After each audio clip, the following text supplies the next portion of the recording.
มาสบายดีพี่น้องมือนี้สิพามาจับตะกะแตนเด้อนี่เห็นบ่ตะกะแตนตัวใหญ่นี่เห็นบ่มาเบิ่งเลยพี่น้องจับตะกะแตนเด้อมานี่ตะกะแตนพี่น้อง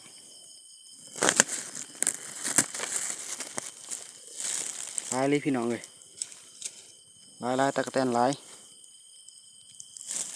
เห็นบ่นี่พามาจับตะกะแตนพี่น้องมีแต่ตัวใหญ่นี่เห็นบ่พี่น้องนี่จับอยู่ในใบหญ้าเหาะนี่เด้เห็นบ่นี่ตัวใหญ่พี่น้องคักแล้วนี่มาเด้อพามาจับตะกะแตนพี่น้อง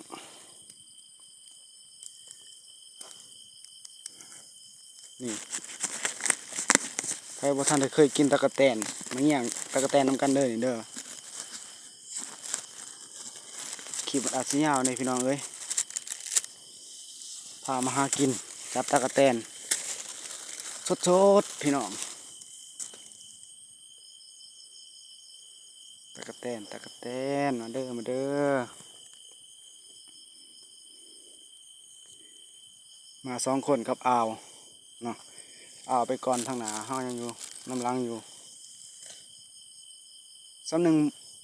บ่ได้เห็นมันได้พี่น้องตะกะแตนนี่ยังซ้ำหนึ่งบ่ได้เห็นมัน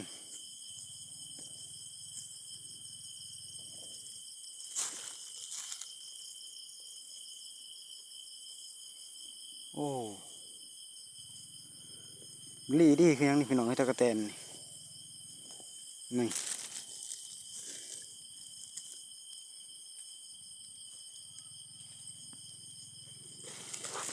นี่เห็นเลยพี่น้องนี่เห็นบ่นี่เห็นบ่นี่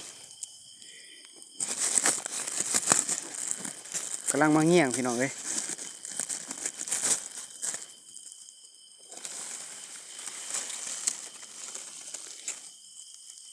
นี่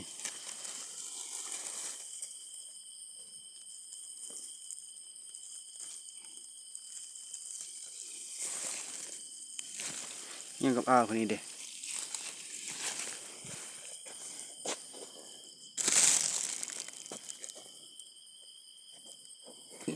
คลิปเช็คเงาในพี่น้องเนาะ